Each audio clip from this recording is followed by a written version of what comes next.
I probably could have found a Christmas song or some sort of like just add jingle bells behind the intro music just to make it extra cheerful, but I didn't. So hey everybody, welcome to Hotcakes. What did I call this? Hotcakes Holiday Edition. It's going to be a great time, and we brought our guest in right away, Eric Tilds. What's up, man? How you doing? Really good. How are you doing? I'm doing great. Looking forward to the holiday season. Yeah. I guess you and I aren't as festive as Andy is, but, you know. Yeah, he wins the prize. He just wanted to be extra festive because it's his birthday, and he wants people to, like, really pay attention to his screen the whole time. I'm surprised there's no blinking lights or anything. Yeah, I actually decorated today, had a little time this morning, and it did not go well right out of the gate. So I'm hoping it's coming across okay. It looks good, actually. I mean, I think in the past you've had like other lights, and it's not nearly as fun. Like those big, what are those C9 bulbs? Those look a lot better than the little string lights you can put up. I think you had fairy lights last year. That's right. Something like real small. We moved and these got fired from the house decorations. So, you know, what gets fired from the house gets repurposed at the office. That works perfect. So yeah, we're here for Holiday Edition Hotcakes. The problem with StreamYard, I don't actually know how many people are watching because it says none in the corner, but that is broken most of the time. And I think that's only reflective of one of the streaming sites we're using. So if you're here, would love for you to jump in, say hi, tell Andy happy birthday if you want, but you don't have to. But if you don't, then he's going to be sad. So there's just that important piece to remember. But Andy, I don't know if you want to kick this off as you so lovely do. Yeah, man. First of all, just super happy to have Eric on. Eric and I have been working together in tandem in very opposite but conjoined roles, consulting MSPs now for a couple of years. So anytime, Eric, that we have an opportunity to share a stage or a mic with you, we really appreciate it, man. So likewise. First of all, from my side, thank you for taking the time today. Yeah, of course. Well, before you jump into that, Andy, before you got into this call, like when we were in the backstage area, Eric and I were talking, we're like, the last time we did something like this was Right of Boom of last year. Mm-hmm. And Right of Boom's in like 2 months. So it's been 10 months since we did some sort of digital collaboration with you, Eric. That's kind of crazy. It's too long. It's too long. Yeah. Well, and FYI for those that are on or the people that watch the recording, we have Right of Boom coming up again this next year, I believe. 2 months. Eric, you and Reed from our team will be sharing the stage in Vegas in 2026, correct? Yeah, that's exactly right. So Right of Boom is actually coming up in like 6 weeks now. Yeah, wild. February. It's amazing. But yeah, Reed and I will be sharing the stage. I think we're doing a couple of sessions, not too dissimilar from the discussion we're going to have today.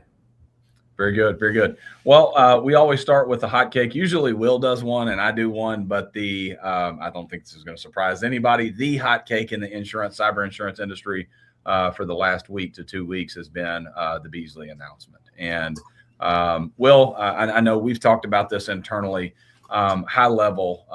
I know I have my opinions and how I ingested that, but how did you take in the Beasley announcement? Well, here's what's wild.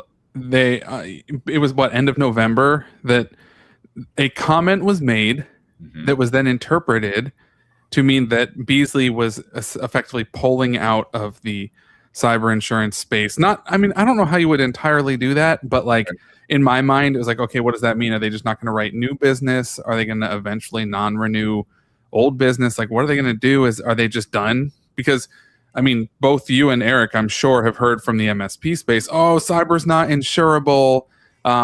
Eventually, cyber insurance is just going to go out the way of the trash can, and only raccoons are going to be picking it up, right? Like that, trash pandas are going to be picking that up, right? Like that was kind of what we heard. And so the immediate thought when that article came out at the end of November was that, oh, Beasley's getting out. They're done. And that was a big deal from an optics standpoint, because Beasley, 4 or 5 years ago was like the go-to. Like when you talk to an agent, they were like, just give me the Beasley application. It's the most exhaustive.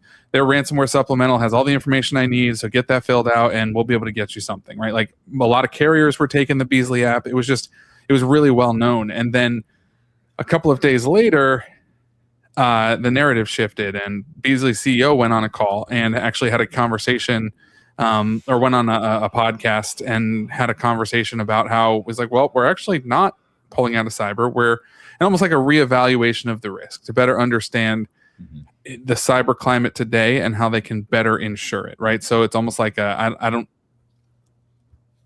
don't know what the future is for Beasley, but what it sounds like is that they are staying in the cyber game. It just might look a little different.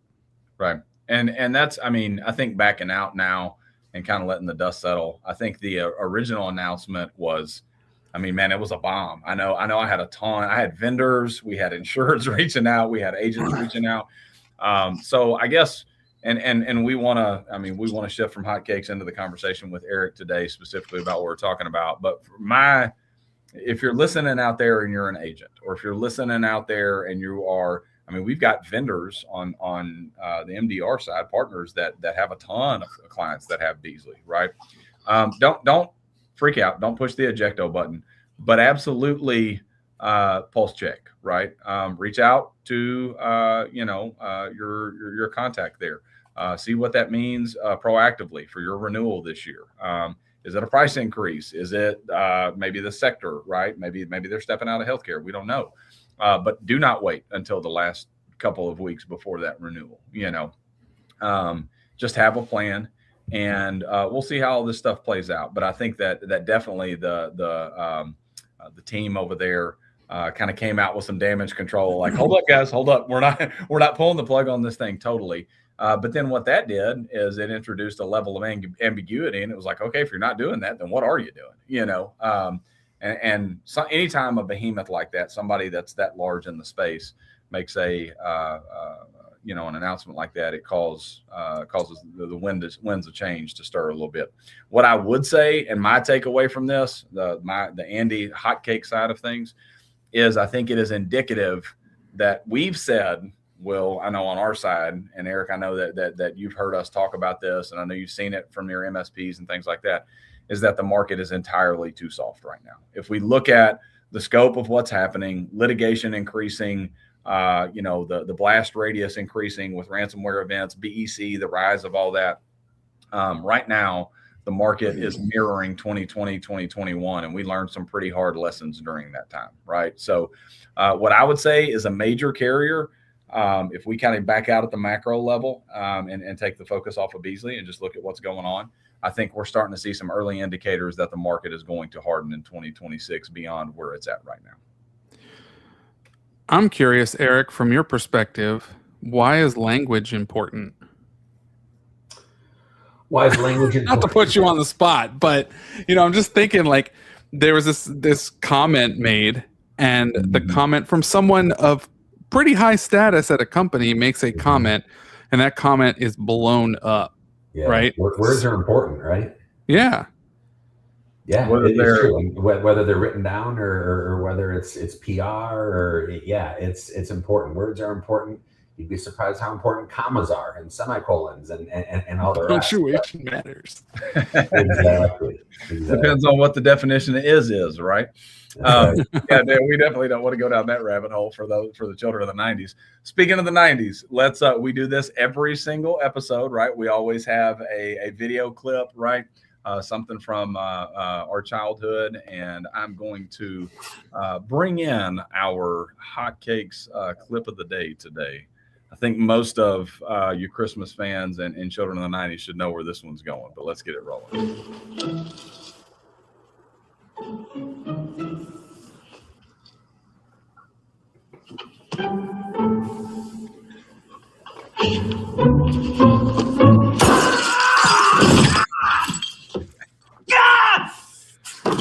I'm gonna kill that kid!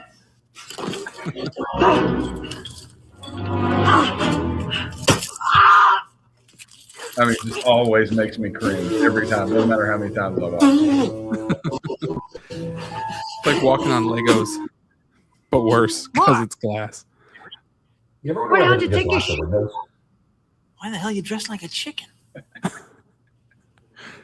here, you morons! Come and get me! You guys give up, or you're thirsty for more? All right. So the general idea here, Mr. Tilds, and we'll kick it off, right? And I mean, most folks know in my role, I work with, on average, 10 to 20 MSPs a week, where we jump in and we consult on business operations, liability, contracts, compliance, pen testing. I mean, the whole thing, customer insurance, all of it. I'm hypothetically, I've got a tech background. I've worked for a large company, right? And I decide I want to go out on my own. And we have this mass demand for IT services, cybersecurity consulting, whether it's vCISO work or MSP or whatever, right? And in my heart, like the person that I am, this comes from a very altruistic place, right? Like I want to go out and I want to protect people, right? Mm-hmm. And I charge in and I find my MSP and I think that everything's going to be great. And next thing I know, I'm stepping on bulbs and tripping on cars, and there's all of this liability out there. There's this rough landscape that maybe I didn't see coming, right? Yeah. So I guess the softball question that I want to toss over to you to start is, give us kind of a high level description of how the liability landscape has changed for MSPs. Like, you know, I mean, the words MSA and customer insurance and all that stuff, that they didn't really exist in 2015 a whole lot. You know, what are some of the ways? What are some of the trapdoors and bad things that could happen now that have evolved over the last decade? So I'd even go back further than a decade, right? You know, I've been in this business since the late 90s, right? Yes, since, you know, we were selling email to corporations that had never had email before, right? So, you know, it's combating big business, and the big business are the threat actors, right? Whether they are state-sponsored threat actors or corporate-like threat actors, they just didn't exist 10 years ago. Right. Or if they did, we just didn't see a whole lot of them. So there wasn't the risk that there is today. If you look at what it is that we as MSPs do today, or you as MSPs do today, you know, you go through the acronyms, you know, from, you know, EDR to SAT to RMM and all that. And in every single one of them, there's risk, right? There's risk in providing security awareness training to your customers, right? And that sounds silly, right? You just sign up with your third-party provider who does the videos and the tests and all that stuff, and you're done, right? Well, not so fast, right? Maybe it's who are you obligated to provide security awareness training to? When are you obligated to provide it? To whom? You know, and what about new employees or new contractors? Is it everyone on the domain, right? So every little nitty gritty thing that MSPs do today is under scrutiny. And that's why you need the fence, right? You know, good fences lead to good neighbors. And it could not be more true than that, right? If you don't have the fence built, then, you know, where do you stop mowing your lawn and where does a neighbor start mowing their lawn? That's what the MSA is there to help you with. That's a phenomenal quote, by the way. And as a guy who hadn't had a fence in 10 years, my neighbor's dog pooped in my yard a lot. Exactly. And you're pissed off. Yeah, Andy would just throw it back over the fence at his neighbor. Right. I've seen it. So warm. Unless it's the winter, then Andy would keep it because it's warm. It's just Arkansas is a weird place. All right, Eric, actually, I want to go back to what you said because it's actually a really important point. You know, you were talking about the history of this, right? When did MSPs or when did you see the shift from MSPs? When did they stop just being IT support, like this guy who came in and fixed things, to becoming legally responsible for outcomes? When did you see that shift? You know, it's right around the time that MSPs became MSPs, right? MSPs weren't a thing 25 years ago. You know, when I started in the business, we were VARs, and then we were systems integrators, and then we kind of morphed into MSPs from there. So once, at least in my mind, once people started knowing what MSPs were and what they did, that's when it kind of went from the reactive to the proactive side. Sure. As soon as it becomes proactive, the risk profile is just blown out of the water. Yeah. And then I guess from that, and as a follow-up, because that's a timeline thing, but I've talked to a lot of MSPs say, hey, I've been in the business for 25, 30 years, right? So I've been an MSP, whatever that means, for 25, 30 years, right? Do you see that more legacy MSPs, do they often maybe accidentally assume liability without realizing it because of that maybe legacy version of IT?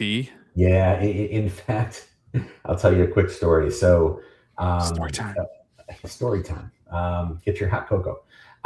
So about a year ago, a very sizable, well-respected MSP came to me because they were told, they didn't know, but they were told they needed to refresh their MSA, right? And this is an organization that's been around for 15 years. They're, 100, 150 employees. You probably know their name, right?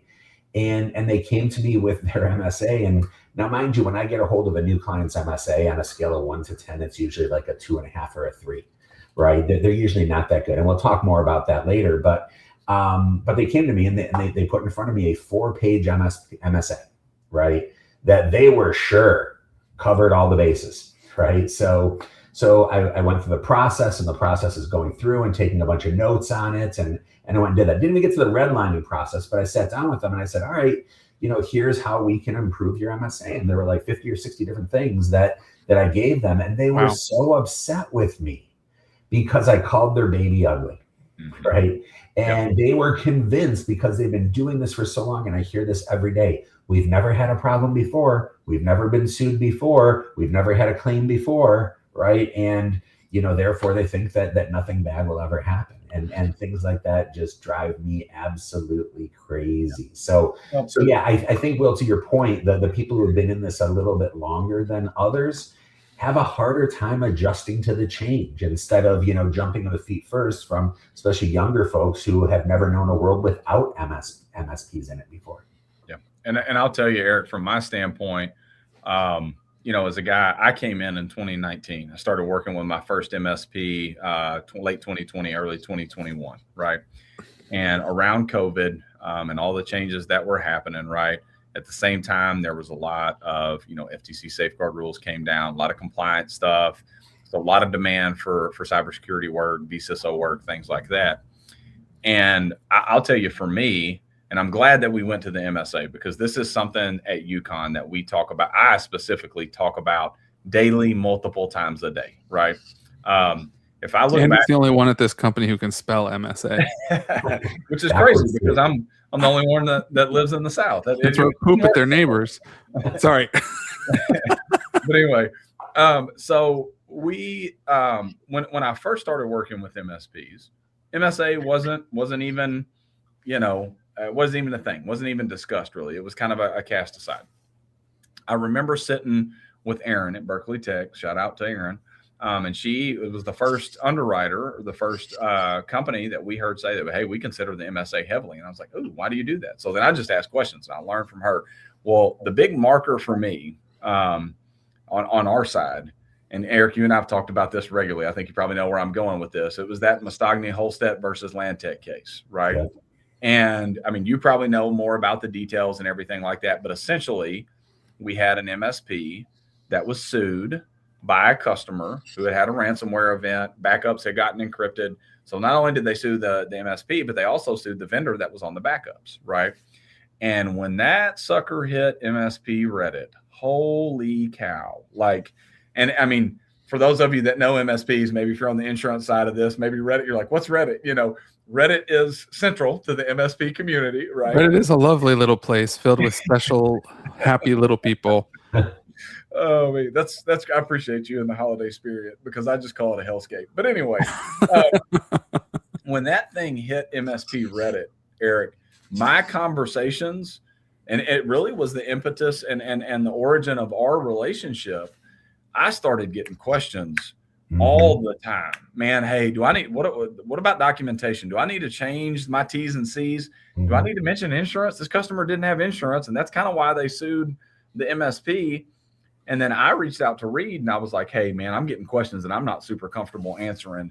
And that's how we met you. So interested to know your opinion. I know what we saw on our side. I'm not, I'm not going to go as far as calling Mustagny Holstead versus Landtech like a Brown versus Board of Education or a Plessy versus Ferguson, but it was definitely one of those that I felt like at the time caused a shift in conversation within the MSP community. Yeah, it did, and for a couple of big reasons, right? Number one, I think because there were allegations of oral contracts, right? And so MSPs thought, now I really need to be careful about what I tell my customer, and frankly, we should be writing it down, right? Is the moral of that story. But I think the bigger thing was in one of the depositions that came out of that case, one of the partners of this law firm that was being deposed, and the defense attorney said, well, why didn't you carry cyber liability insurance?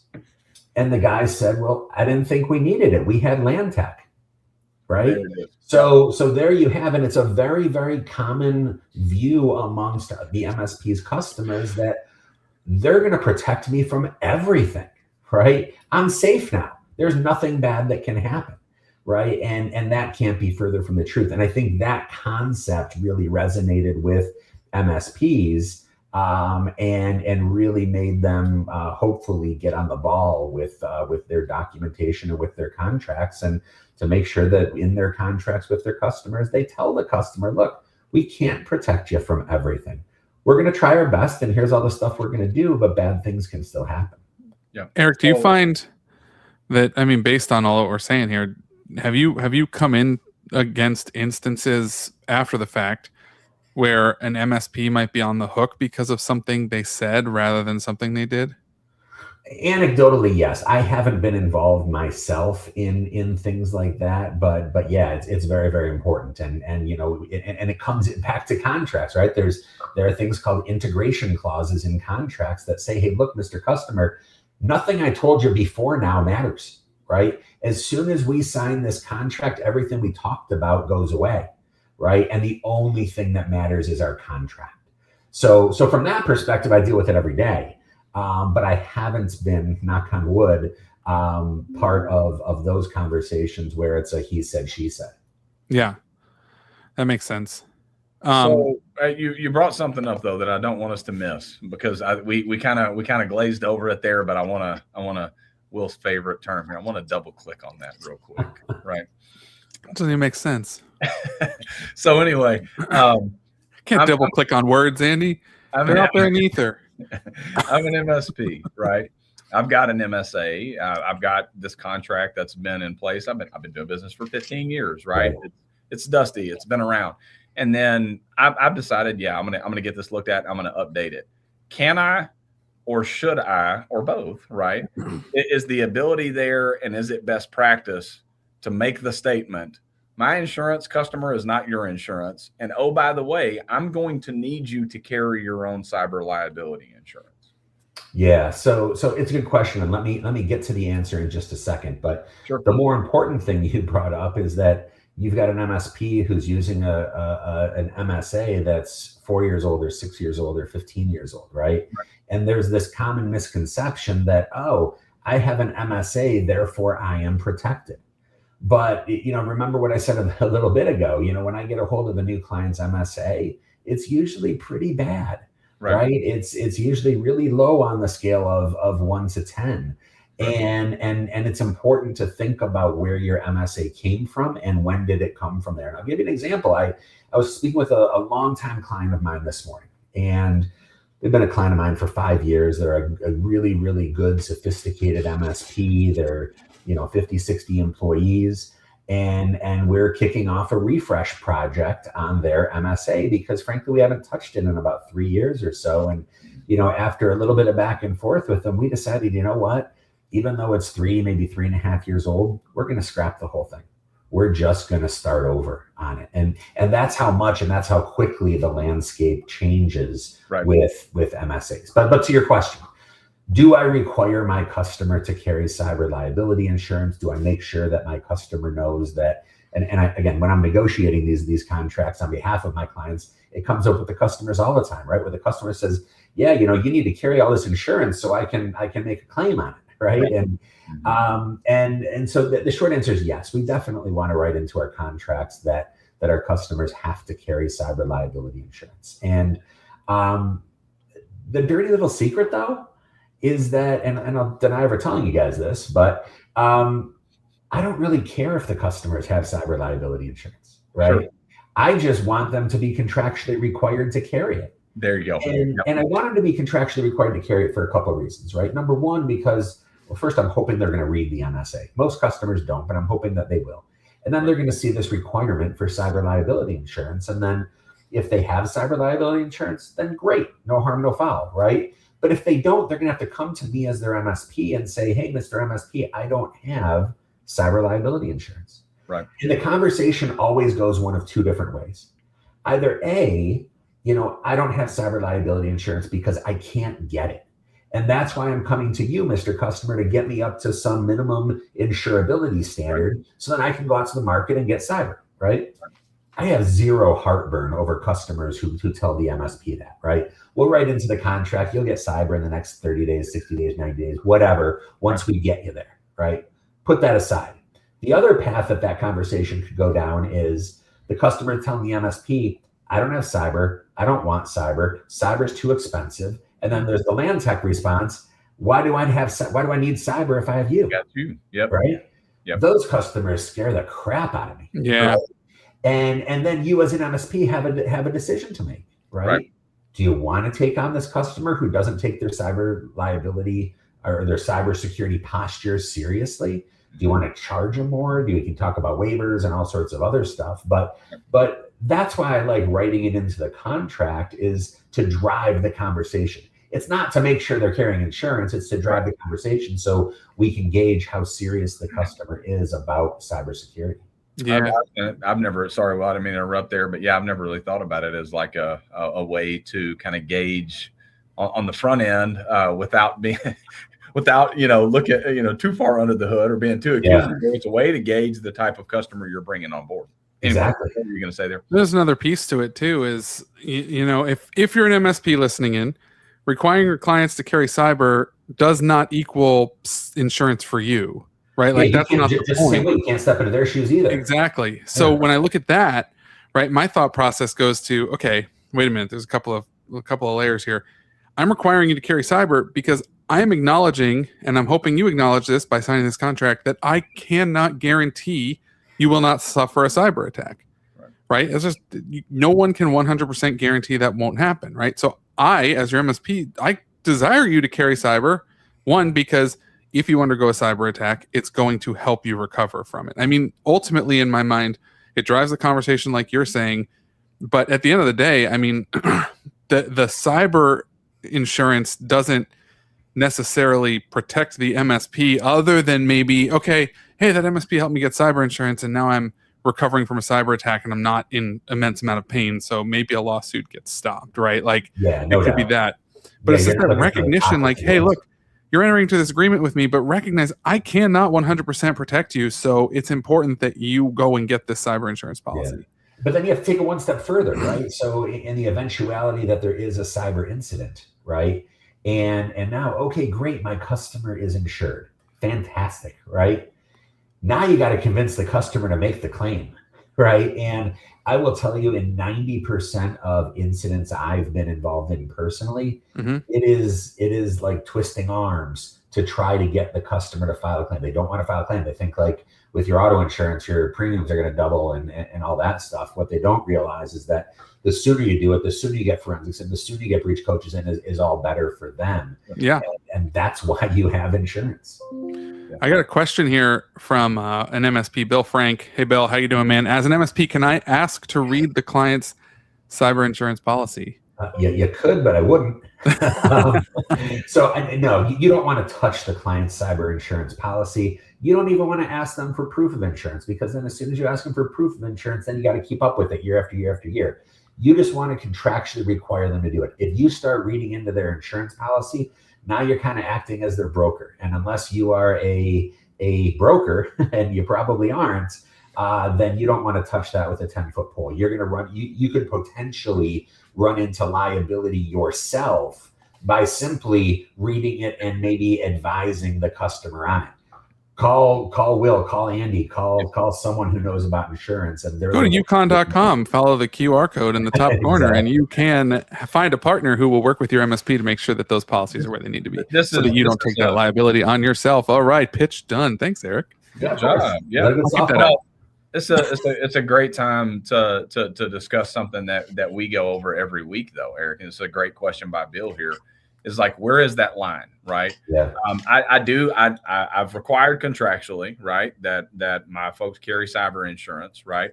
Now I've started the cyber insurance conversation. Where's the line between, I'm not a licensed agent, right? As an MSP. I mean, I'm speaking as the MSP, right? MSP is not a licensed agent. And I've required them, and they say, hey, I need help, or hey, my policy renews on this date. Like, where's that line at? And where we spend a lot of time, and I want some feedback here, right? What we tell our MSP partners, the folks that work with us, is that the number one thing that you need to know is when that policy renews, right? You're going to get brought into the application process. More than likely, the MSP is going to be asked, do we have MFA in certain areas? Do we have MDR? Things like that. If I know when that policy renews, then I can prepare around QBRs and things like that to work with my customer and know when that's coming up. I don't get caught in the last minute nature of the application. But really, outside of that, when we speak with MSPs, what carrier to use, what does this coverage mean? You should buy 2 million, 5 million. Like, none of those things should be coming out of an MSP's mouth, because at that point you assume the role of a licensed insurance agent. So Andy, you and I see eye to eye 99.9% of the time. This is one spot where I'm not sure that we do. Right? Okay. Yeah. Fire away. I don't think I want the MSP to track the client's renewal date and to let her know 90 days before that it's going to renew, because, and believe me, if all went according to plan, it'd be a great thing, right? But mistakes happen. And if they come to the client 90 days before the renewal, and then it renews, and for whatever reason they forget, or they don't go back to the client 90 days before the next year, right? And for whatever reason, the insurance lapses. Now the customer is upset with the MSP. Well, why didn't you remind me? Why didn't you go through my policy with me? Why didn't you do this, that, and the other thing? So generally speaking, I draw the line at contractually requiring the coverage. Now, I actually love that. So that's, first of all, I wish I had like a Hotcakes celebration button, because I feel like this little back and forth is totally a hotcake, which I love. But I'm going to caveat my answer though, right? Okay. Because it doesn't mean that you set it and forget it and just say contractually require it, right? When the customer comes to you and says, hey, I got my application, right? Now it's a whole different scenario. So I'm not suggesting the MSPs throughout the course of the relationship don't help with the applications. I just suggest that there are certain ways to do it and certain ways to not do it. Number one, you want to make sure that you're contractually obligated to help with their application. Why? Well, what if something goes wrong, right? What if you make a mistake? And then you have to make a claim on your own professional liability insurance that I think we're going to talk about a little bit later. Well, the first thing they're going to ask is, well, show me the contract where you had to help them out with their insurance application. So make sure it's either part of your managed services package, or you have a standalone statement of work for assisting them with their insurance application, right? So, yeah, but to that end, I mean, this is where again, not to be the guy who pitches a product, but this whole Yukon ecosystem and the way we were creating it is so that the MSP is partnering with their local agent. Yeah. Let the local agent handle that stuff. Absolutely. But if you're not partnering with your local agent, or if your local agent's terrible at cyber, that's the thing that stresses a lot of MSPs out. Is they're like, my local agent doesn't know how to do this cyber thing, right? Yeah. But at the same time, kind of this ecosystem we're building, which again, I can bring that QR code up again if I really need to. But again, the whole concept here is let the MSP do the cybersecurity, let the client or the insurance agent handle the insurance, and then talk when you need to, right? Exactly. Like, and let the professional level talk rather than, hey, let's play telephone between our client. And that's, I think, the biggest challenge. I don't want the MSP to talk about limits and sublimits and exclusions and things like that. They shouldn't be. And actually write that in my contracts. I say, look, we're not going to tell you, Mr. Customer, how much insurance you need. I know you're going to ask me, but I'm not going to tell you.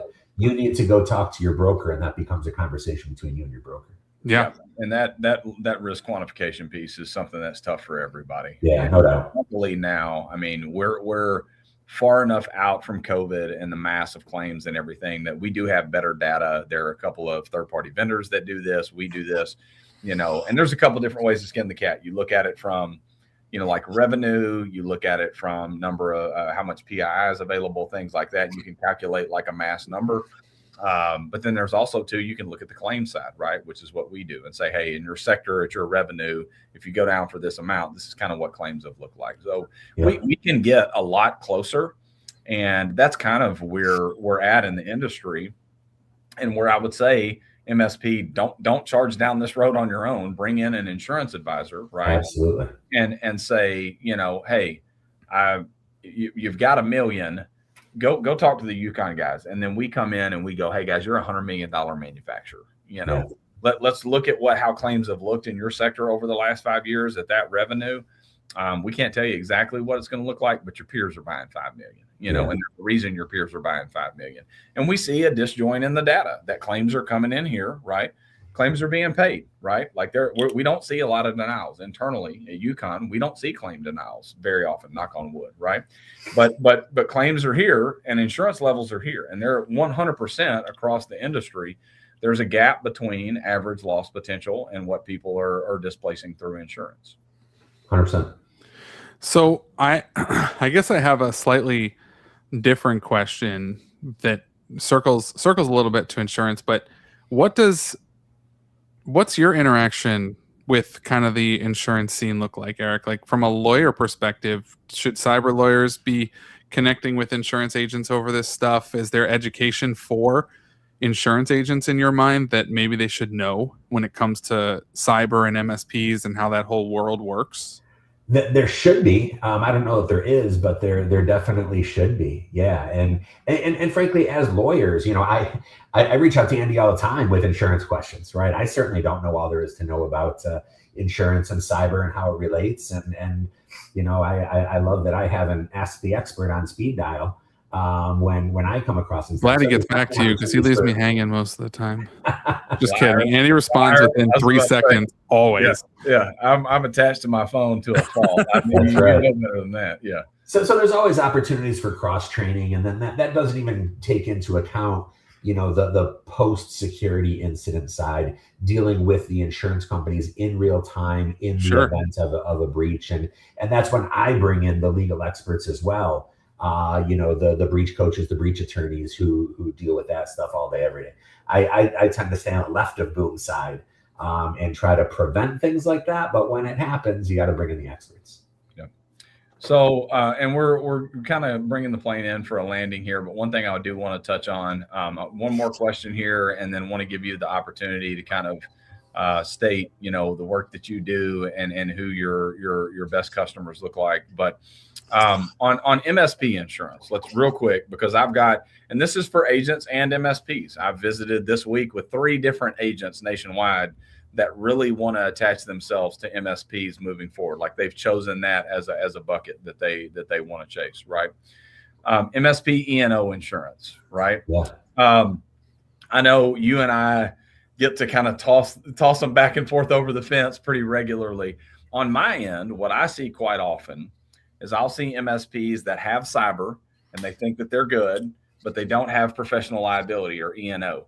Yeah. I also see folks that come to us. I had one yesterday that had an add-on through a large insurance carrier that I won't name, and they had the tech errors and emissions, but they didn't have cyber liability, right? Yep. How do you discuss that? And I mean, I know that I'm the insurance guy, but like the balance of cyber and E&O being separate coverages with an MSP. Yeah, and even with, and then you got to explain to them the combined limits that show up in a lot of these policies too for both of those. But it's education, right? It's walking MSPs through scenarios where they might have to invoke their cyber versus walking them through scenarios where they might have to invoke E&O, right? So in my opinion, at least what I see more often than not, I don't know if you guys see this too, but in my world, I see more E&O claims than I do cyber claims from the MSP, right? On their customer side, it's often going to be a cyber claim, Right. But then you look at the root cause of that cyber claim. Is that cyber claim because of something their MSP did or did not do? That doesn't mean it's a claim on the MSP's cyber insurance. Usually it's not. Usually that's an E&O claim for the MSP, right? And so just walking my clients through those scenarios so they understand, making sure that both are equally important, although I'd even say that the E&O side is maybe a little bit more important just in terms of frequency than cyber. And I think we see that as far as like the need when an MSP comes through our front door and they're asking questions, most of the time they're concerned about their professional liability. Yeah. What's changed and where I would say AI has moved that needle a little bit, right? We have not seen, I personally, I know Will and I have talked about this in the past. There's not like this rash of ransomware claims at the MSP level. Usually those guys are pretty tight. Yeah. It does kind of lend to though, is they come through our front door with their guard down a little bit about cyber liability insurance. It's like, oh, I need the professional. I know I need the professional. I don't really need that cyber stuff. We'll hear that sometimes, right? Because they have a little bit, the muscles are pumped up a little bit too much. Well, we're also 4.5 years post Kaseya. That's right? So, yes. So what we're seeing now is start to forget. Exactly. Yes. You've got third-party outages. I mean, CrowdStrike freaked everybody out there for 8 hours earlier, in the calendar year. You've got, or last year, you've got business email compromise. I have seen more MSPs wire 60, 70, 80 grand over the last 2 years, from the accounting department. Third-party vendor comes in. AI has generated a phenomenal email and a really, really good looking invoice that goes with that. And then out goes 65 grand. So, absolutely. I think that you're 100% correct that their concern and historically where the claims have lied have been on the E&O side. Yeah. But AI and the shift in the BEC and invoice manipulation claims, that stuff is coming a little bit more to light in 2025 than it has historically. No doubt. No doubt. Well, hey, we're right at time. Will, closing thoughts, anything for you, for Eric, and then we'll let him kind of state his case before we Eric, this is kind of a weird question, but I wanted to wrap up on it. I'll give you a weird answer. Yeah, that'd be great. We love weird. How many toes do you have? No, I'm just kidding. I'm not polydactylic, don't worry. No, so is the MSP industry, do you see in some of your conversations, is it do they tend to overpromise security to clients? So this is going back to that, like, I can't protect you from 100% of cyber attacks. But does there tend to be like this overpromising of security because clients are looking for this level of certainty that doesn't legally exist? It's a weird question. Like, I'm just trying to think, I know what you're getting at. Because MSPs are trying to sell, right? They're trying to sell their clients on something.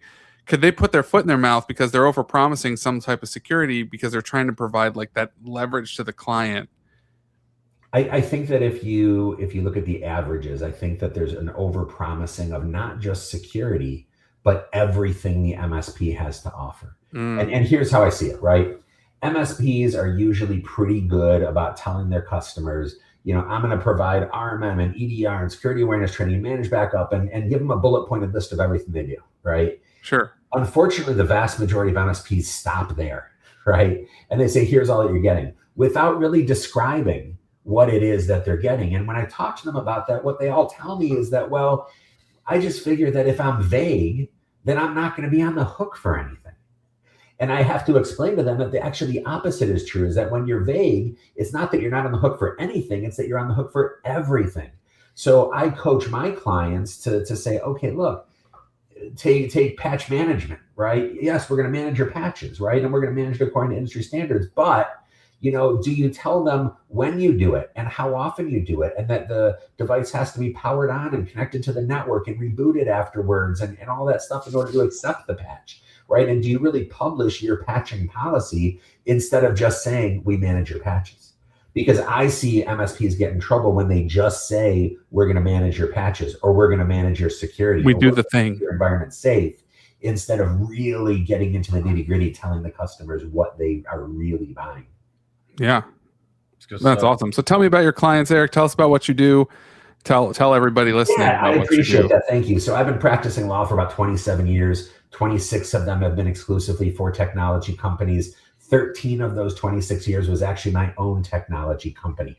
I mentioned I got started in the industry back in the late 90s as a VAR. I did. And we started as a VAR, kind of became a systems integrator, morphed into an MSP across those 13 years. And we were able to grow the company to 240 employees before we finally exited back in 2011. I then went on to serve as our acquiring company, which is Logicalis, a big global IT provider.